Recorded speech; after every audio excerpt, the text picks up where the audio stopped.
Hi friends, good evening. तो हम जो है बीपीसी स्कूल साइकोलॉजी का नेक्स्ट पार्ट कवर करने जा रहे हैं और हम कोशिश करेंगे इस क्लिप को हर एक वीडियो में ऐड करने का। आप जो है वीडियो अच्छा लगे तो आप अपने फ्रेंड्स को शेयर कर दीजिएगा, लाइक कर दीजिएगा। अगर लाइक ना करिएगा तो शेयर ज़रूर कर दीजिएगा। और एक एक लाइन की हिंदी मीनिंग बतानी होती है तो थोड़ा टाइम लगेगा सारे कवर करने में। ये नहीं कि थोड़ा सा किए थोड़ा स्किप कर दिया, ऐसा नहीं है। और अगर हम कोई चीज़ स्किप करेंगे तो हम आपको बताते चलेंगे कि किस कारण से हम इसको रीज़न से स्किप कर रहे हैं, जो कि रिलेवेंट रहेगा, जो बिल्कुल आपसे कोई मतलब नहीं है। बहुत सारी ऐसी चीज़ें होती है जो कि इन्फॉर्मेशन इधर उधर से ऐड कर दिया, रेफरेंस होती है बहुत सारी चीज़ें। तो रेफरेंस को आप एक्सप्लेन करके जो है बहुत मच आप उसमें बेटर नहीं कर पाइएगा अभी के लेवल में। जब तक आपको इतना नहीं आएगा, इतना आ जाएगा उसके बाद तो आप रेफरेंस भी कर लीजिएगा, कोई दिक्कत नहीं है। तो I hope everything would go in A right direction and best of luck for your exam. चलिए देखते करते हैं। हाय, गुड इवनिंग। तो आज जो है हम ये 2.4 जो है करने जा रहे हैं। ब्लॉक 2 का यूनिट 2 का ये थर्ड पार्ट है आपका। इसमें हम 2.4.4 तक कवर करेंगे। इससे पहले हमने ब्लॉक 1 के सारे यूनिट्स कर दिए हैं और ब्लॉक 2 के यूनिट 1 भी कर दिए हैं। उसको आप प्लेलिस्ट में जाके देख सकते हैं। चलिए तो देखते हैं इसमें क्या है। इसको शॉर्ट में एलडी कहा गया है, इसको लर्निंग डिसेबिलिटी कहा गया है। क्या होते हैं कि जब कोई भी व्यक्ति को सीखता है तो उनके अंदर अगर प्रॉब्लम आने लगती है सीखने की, तो उसको डिसेबिलिटी में उसको गिनती किया जाता है। ठीक है, तो दे रखे हैं कि mental retardation represents one end of the intelligence spectrum and the genius represents the other and. Mental retardation क्या होती है कि इंटेलिजेंस के स्पेक्ट्रम का एक हिस्सा होता है और जो जीनियस होती है वो दूसरा हिस्सा होता है। मतलब जीनियस जितना अच्छा कर सकता है उतना मेंटल रिटार्डेड बच्चे नहीं कर सकते। Falling between this two extremes are children with learning disability. और इन्हीं के दो के बीच में कुछ बच्चे होते हैं और जो ऐसे बच्चे होते हैं उनके अंदर में लर्निंग जो है दे रखे हैं। Falling between this two extremes are children with learning ability. वो ऐसे बच्चे होते हैं खास करके जिनके अंदर में सीखने समझने की क्षमता होती है। ठीक है, both mental retardation and learning disabilities come under cognitive disabilities. ये दोनों जो मेंटल रिटार्डेशन और लर्निंग डिसेबिलिटीज़ है ये कॉग्निटिव डिसेबिलिटीज़ के अंडर आती है। The learning disability was coined by Dr. Samuel Kirk 1963। इस लर्निंग डिसेबिलिटी को कब लाया गया, कॉइन किया गया? तो इसे लाया गया 1963 में डॉक्टर सैमुअल कर्क के द्वारा। In recent years learning disability is called as specific learning disability. और आधुनिक वर्षों में लर्निंग डिसेबिलिटी को जो है एक स्पेसिफिक लर्निंग डिसेबिलिटी भी कहा जाता है। चलिए देखते हैं इसका डेफिनेशन क्या है।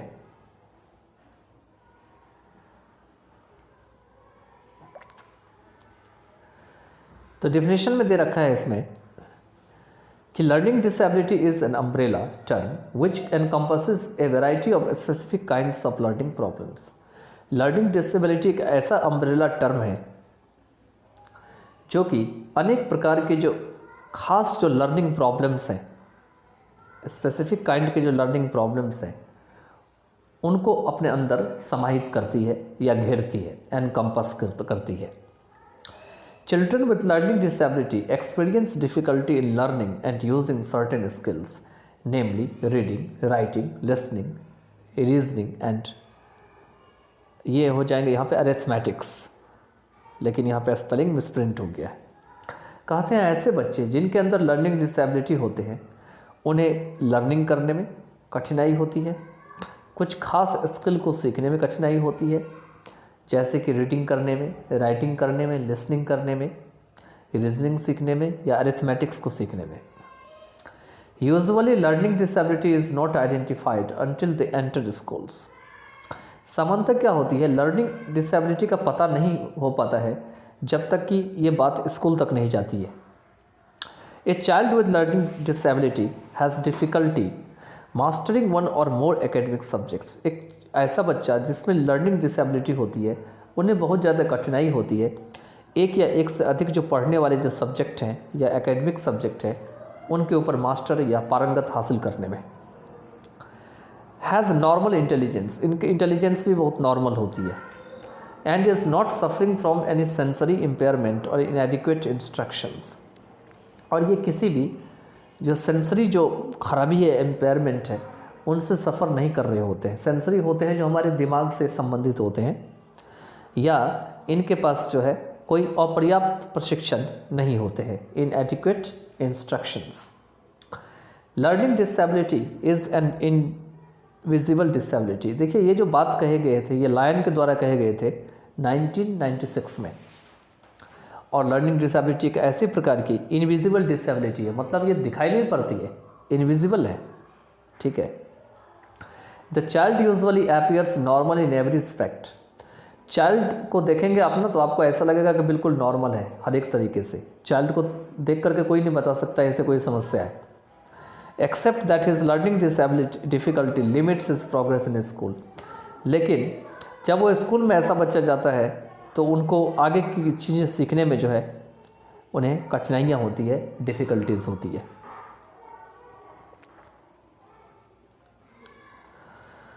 आगे दे रखे हैं 2.4.2 में टाइप्स ऑफ लर्निंग डिसेबिलिटीज़। आखिर लर्निंग डिसेबिलिटीज़ होते हैं वो खास करके कितने प्रकार के होते हैं।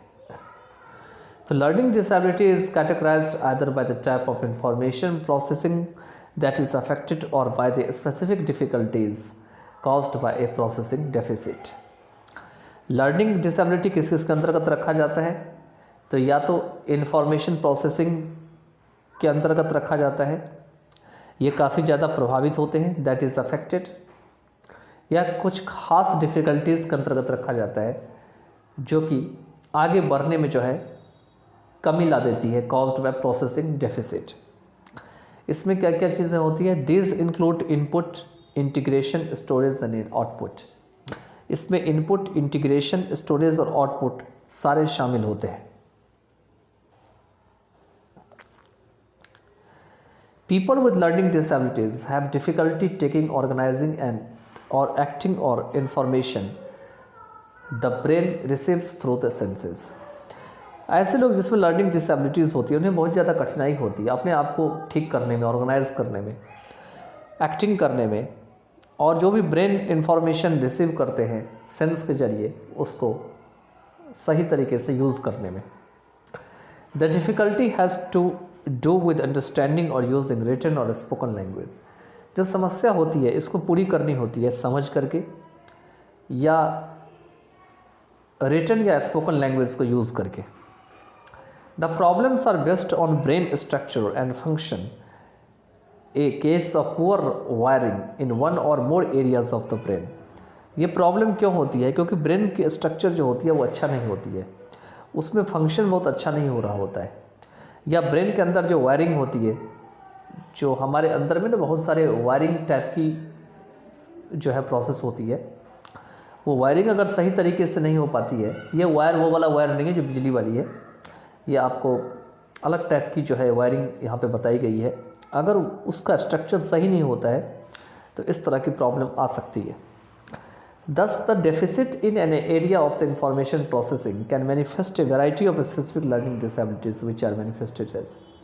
कहते हैं इस तरीके से, अगर इंफॉर्मेशन प्रोसेसिंग, आपको पता है कंप्यूटर कैसे इंफॉर्मेशन प्रोसेस करती है, उसी तरीके से अगर किसी भी एरिया में कोई कमी हो जाती है तो इससे अनेक प्रकार की लर्निंग डिसेबिलिटीज़ जो है वो पैदा होती है।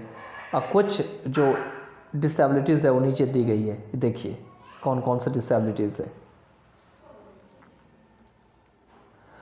फर्स्ट डिसेबिलिटीज़ होती है, बहुत इंपॉर्टेंट है, कई बार एग्जाम से पूछे जाते हैं, खास करके BEd, CTET, BTET या कोई भी STET के एग्ज़ाम्स में ये क्वेश्चंस, मतलब इसमें से एक न एक क्वेश्चन उठ के आता ही आता है। ठीक है, देखिए फर्स्ट है डिसलेक्सिया। तो reading disability including difficulty with accurate word recognition. कहते हैं रीडिंग डिसेबिलिटी में क्या क्या शामिल होते हैं? तो सही से वर्ड को मतलब समझ करके पढ़ना, रिकॉग्नाइज करना, वर्ड डिकोडिंग, वर्ड को सही से डिकोड करना, and reading comprehension and oral reading skills. और इसमें रीडिंग करने में भी दिक्कत होती है, साथ में बोल करके पढ़ने की, ओरल रीडिंग स्किल्स की। ये था आपका डिसलेक्सिया। ठीक है,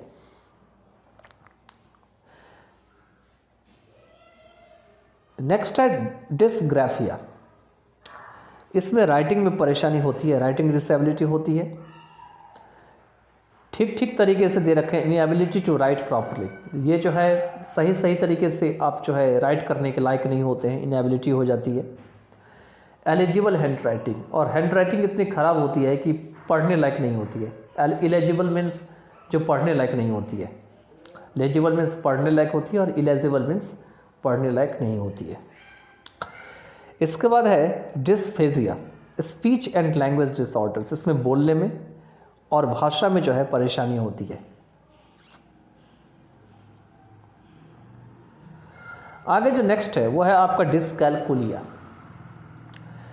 तो mathematics disability, difficulty in learning mathematical concepts and organising numbers in addition, subtraction, multiplication, division.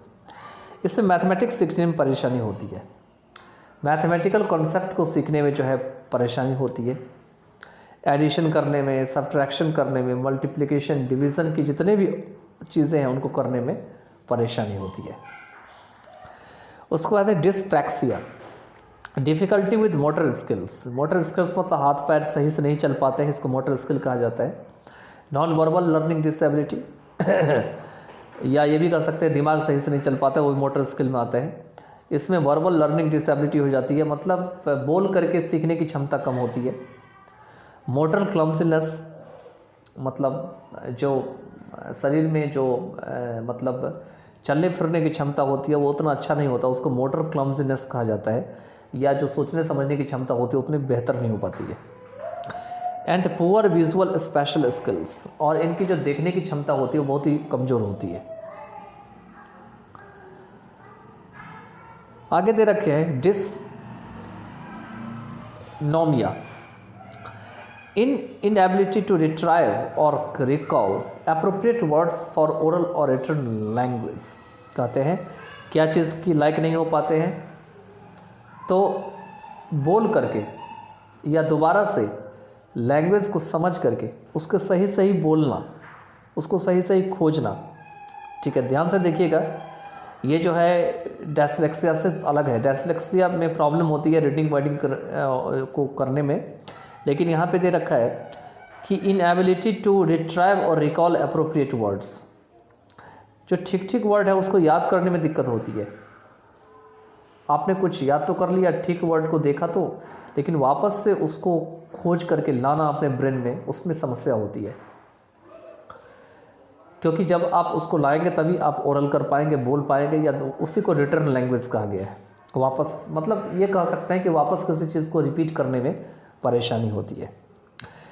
There में भी अदर डिफ़िकल्टीज दैट को अकर विथ लर्निंग डिसेबिलिटीज़। इससे और भी ज़्यादा जो है डिफ़िकल्टीज हो सकती है जो कि लर्निंग डिसेबिलिटीज़ के साथ होती है। लाइक डिफ़िकल्टी विथ मेमोरी, मतलब याददाश्त अच्छी नहीं हो पाती है। सोसाइटी में स्किल्स बहुत ही कमज़ोर होता है। एंड एग्जीक्यूटिव फंक्शंस जो काम काज करने वाला फंक्शन है, जैसे कि ऑर्गेनाइजेशन स्किल्स और टाइम मैनेजमेंट है, इसमें भी परेशानी होती है। तो ये सब भी सारे जो है वो डिसेबिलिटी में ही आती है। चलिए तो आगे चलते हैं, देखते हैं कि ये जो लर्निंग डिसेबिलिटी है आखिर इसके कारण क्या सब है। तो कॉजेज़ ऑफ लर्निंग डिसेबिलिटी देखते हैं। The causes of learning disabilities can be classified broadly into educational, environmental, psychological and physiological factors. कहते हैं लर्निंग डिसेबिलिटी की जो एक कॉजेज़ है, इसे अधिकतर तरीके से एजुकेशनल, एनवायरमेंटल, साइकोलॉजिकल और फिजियोलॉजिकल फैक्टर के में क्लासीफाई किया जा सकता है। इसको अलग अलग किया जा सकता है। देखिए सारे वर्ड अलग अलग हैं। एजुकेशनल शैक्षणिक हो गया, एनवायरमेंट मतलब पर्यावरण से संबंधित होते हैं, साइकोलॉजिकल मतलब मनोविज्ञान से संबंधित होते हैं, और फिजियोलॉजिकल मतलब शारीरिक चीज़ों से संबंधित होती है। The biological, psychological and socio-cultural factors have a cumulative effect on learning disabled with children। कहते हैं अगर बायोलॉजी के तरीके से देखें, साइकोलॉजिकल तरीके से देखें, सोशल कल्चरल फैक्टर्स को देखें तो ये सारे मिला करके क्यूमुलेटिव ये लर्निंग में प्रॉब्लम करते हैं और ये लर्निंग डिसेबिलिटी का कारण बनते हैं बच्चों के साथ।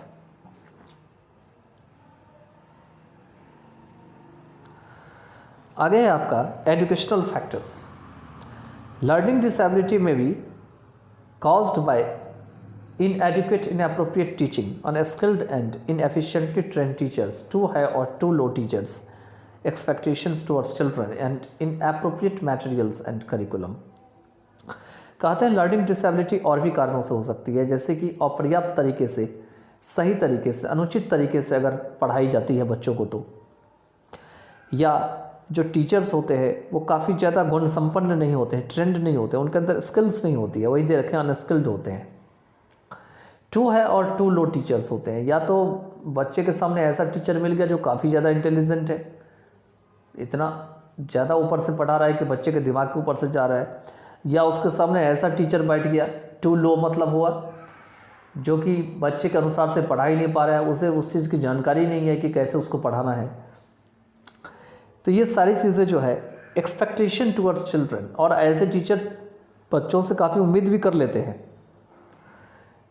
तो क्या होता है काम सक्सेस नहीं हो पाता है, और जो मटेरियल जो दी जाती है पढ़ने के लिए वो भी ठीक ठाक नहीं होता है, इनएप्रोप्रिएट होते हैं, और जो करिकुलम होते हैं। ठीक है, नेक्स्ट है आपका psychological factor. These may be poor perception and lack of conceptualization, unhealthy classroom climate and lack of scholastic motivation। इसमें जो है पुअर परसेप्शन हो सकते हैं, समझने की क्षमता जो है पुअर हो सकती है, कॉन्सेप्ट जो है उसको पकड़ने की जो क्षमता होती है उसको कॉन्सेप्चुअलाइजेशन कहा जाता है, उसमें कमी हो सकती है। क्लासरूम की जो क्लाइमेट है वो अनहेल्दी हो सकती है, अच्छा नहीं हो सकती है। And lack of scholastic motivation, और जो स्कॉलस्टिक मोटिवेशन होती है उसमें कमी हो सकती है। स्कॉलस्टिक जो होती है खास करके इसमें जो है बच्चों को मतलब एक डिफरेंट तरीके से समझाई जाती है क्लासरूम में कि कैसे वो जो है अपने आप को अच्छा करेंगे क्लास में, किस तरीके से वो बेटर करेंगे क्लासरूम में, उसको स्कॉलस्टिक जो है मोटिवेशन कहा जाता है। चलिए आगे चलते। इसके बाद है एनवायरमेंटल फैक्टर्स। कहते हैं कि unstimulating environment at home develops emotional and language deprivation. कहते हैं कि घर पर में अगर कोई बच्चा है मान के चलिए, लेकिन उसके एनवायरनमेंट में कोई स्टिमुलेशन नहीं है। स्टिमुलेशन का मतलब होता है कि बच्चे के अंदर जो बच्चे को हमेशा जो है वो मोटिवेट करना, एक तरीके से ये भी कह सकते हैं, उसको हमेशा जो है कुछ ना कुछ उसके साथ करते रहना जिससे कि वो काम करे घर पे। और अगर उसके अंदर ये घर पे ये चीज़ नहीं हो पाती है तो उसी को कहा गया है अनस्टिमुलेटिंग एनवायरनमेंट। अगर ऐसा होता है, अगर उसके अंदर स्टिमुलेशन नहीं होती है तो उससे क्या होता है, इमोशनल और लैंग्वेज डिप्रिवेशन का कारण बन जाता है। मतलब बच्चे इमोशन में आ जाते हैं और उनके अंदर में जो लैंग्वेज होती है दे रखा है वो नहीं वो सीख पाते हैं, उससे वो वंचित रह जाते हैं। Language plays a crucial role in child's environment. Language क्या करती है कि चाइल्ड एनवायरनमेंट के लिए क्रूशल रोल प्ले करती है in his thinking as well as in learning other skills. ये क्या करती है, थिंकिंग करने में भी और दूसरी स्किल्स को भी समझने में। Language deprivation and diversity complicate learning disability. कहते हैं अगर लैंग्वेज से वंचित कर दिया जाए या अलग अलग तरीके से काम किया जाए उसके ऊपर तो ये लर्निंग डिसेबिलिटी को बहुत ही जटिल बना देती है, इससे लर्निंग डिसेबिलिटी नहीं हो पाती है।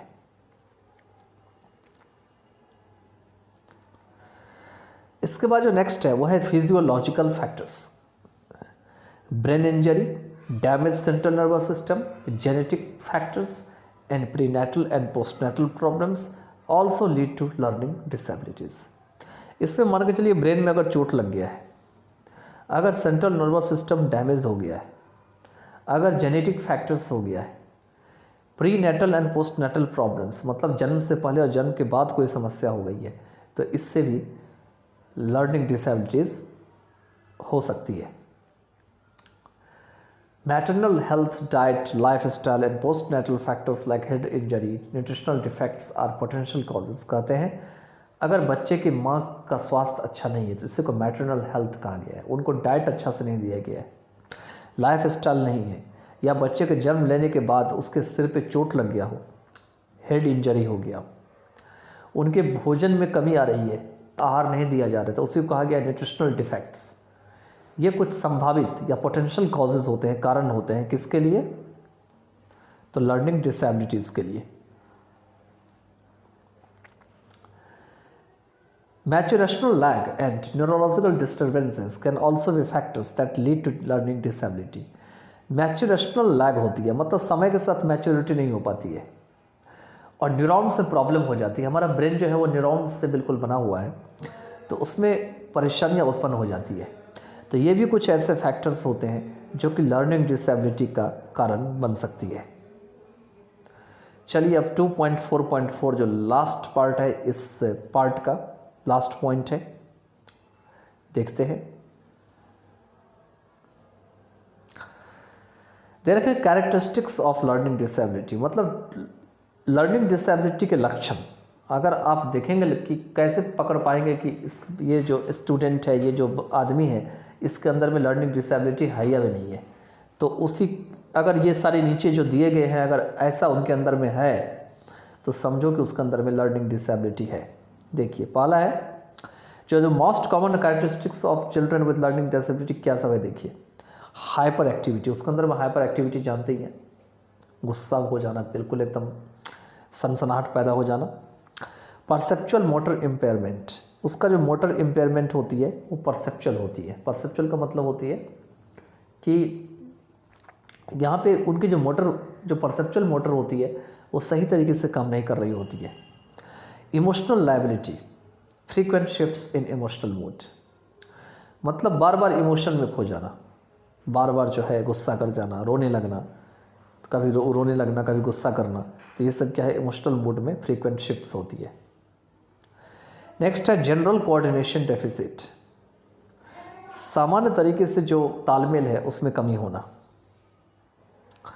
अटेंशन डिसऑर्डर, वो ध्यान नहीं रख पाता है एक चीज़ पे। शॉर्ट अटेंशन स्पैन, डिस्ट्रैक्टिबिलिटी, परसिवियरेंस, मतलब कोई चीज़ पे तो ध्यान तो देता है, कुछ समय के लिए देता है, उसके बाद वो डिस्ट्रैक्ट होने लगता है, कहीं और जगह उसका ध्यान चला जाता है, वो लगातार नहीं काम कर पाता है, उस पर परसिवियरेंस नहीं होता है। परसिवियरेंस मीन्स लगातार किसी के ऊपर काम करना। इसके बाद है इम्पल्सिविटी का मतलब होता है कि कहीं पर में किसी चीज़ को देख करके उसका अनुभव अचानक से होना। स्पेसिफिक एकेडमिक प्रॉब्लम्स, कुछ खास जो एकेडमिक प्रॉब्लम है उसमें समस्या, मतलब एकेडमिक है उसमें प्रॉब्लम्स होना, खास करके जो है स्पेसिफिक एकेडमिक प्रॉब्लम्स में क्या सब आती है? तो रीडिंग, राइटिंग, अरिथमेटिक, स्पेलिंग। अगर ये सब चीज़ें नहीं आती है तो ये क्या है? स्पेसिफिक है। इसमें भी ऐसे बच्चों को दिक्कत होती है, रीडिंग, राइटिंग, अरिथमेटिक और स्पेलिंग में समस्या आती है। स्पीच एंड हियरिंग डिसऑर्डर, उनको बोलने में और सुनने में भी परेशानी होती है। इरेगुलरिटीज़ इन EEG, इलेक्ट्रोइंसेफेलोग्राफी, और EEG में उनको परेशानी होती है इलेक्ट्रोइंसेफेलोग्राफी में। ठीक है, तो ये सब कुछ कारण है, लक्षण है, जिससे आप पकड़ पाएंगे कि किसी के भी जो बच्चा है या कोई स्टूडेंट है उनके अंदर में लर्निंग डिसेबिलिटीज़ क्यों है। तो इसके साथ ये वीडियो को यहीं पे एंड करते हैं। I hope you would have enjoyed this video very well and you can just enjoy other parts of the videos likewise, and I would keep on uploading such videos in future so that it may be accessible to the poor learners throughout the world or the country. And you can also write your opinion in the comment box. By then just take care of yourself. Best luck for your exam.